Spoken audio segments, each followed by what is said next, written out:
European leaders are weary of President Donald Trump's push to secure a peace deal between Ukraine and Russia, with the European Union's top diplomat saying that Russian President Vladimir Putin doesn't really want peace. Trump on Thursday said his administration had been in very good talks with Russia, though he did not expand on whether any tangible progress in ending Russia's war in Ukraine had begun. Some NATO allies, as well as the U.S.'s decades-old partners, are increasingly frustrated with President Trump's controversial comments about Ukraine in what has been perceived as a cost of Washington bettering ties with Moscow. The U.S. is talking to Russia, and you have to establish contacts, EU High Representative for Foreign Affairs and Security Policy Kaja Kallas told Fox News Digital in a sit-down interview. But right now, Russia doesn't really want peace. Russia wants us to think that they can wait us out and that time is on their side, but it's not really so, she continued. If we increase the pressure, economic pressure on them, but also political pressure, if we support Ukraine so that they would be stronger on the battlefield, then they would also be stronger behind the negotiation table. The warning comes as Trump and Ukrainian President Volodymyr Zelensky are set to secure a minerals deal on Friday in what some hope could eventually help ceasefire discussions. Trump has championed his ability to re-enter talks with Russia and his successful demands that NATO nations share more of the economic burden in securing Ukraine.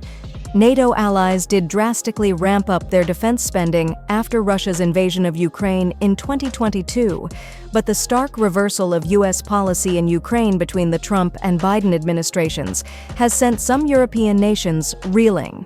While some allies, like the UK, are looking to prove to Trump that Washington and London have more shared values than not, other leaders, like the incoming Chancellor of Germany, are looking to distance themselves from the US, a position Berlin has not taken since the fall of Nazi Germany at the end of World War II. Kallas, in speaking with Fox News Digital, also looked to remind the Trump administration of the important value of the NATO alliance and emphasized the only time Article 5 has been called in the 76 years since the alliance was formed was after the 9/11 attacks on the U.S. In terms of international security, we need to work together with the Americans, who have been our allies for a very, very long time, she said. And we have been there for America. Kallas, who served as the first female Prime Minister of Estonia, pointed to the sacrifices that NATO troops made in aiding the U.S. fight in the war on terror. We, as Estonia, lost as many soldiers per capita as the United States, she said. We were there for you when you asked for help. Kallas visited Washington this week to meet with Secretary of State Marco Rubio and lawmakers about vital issues that affect the EU-US security partnership, though her meeting with Rubio was canceled.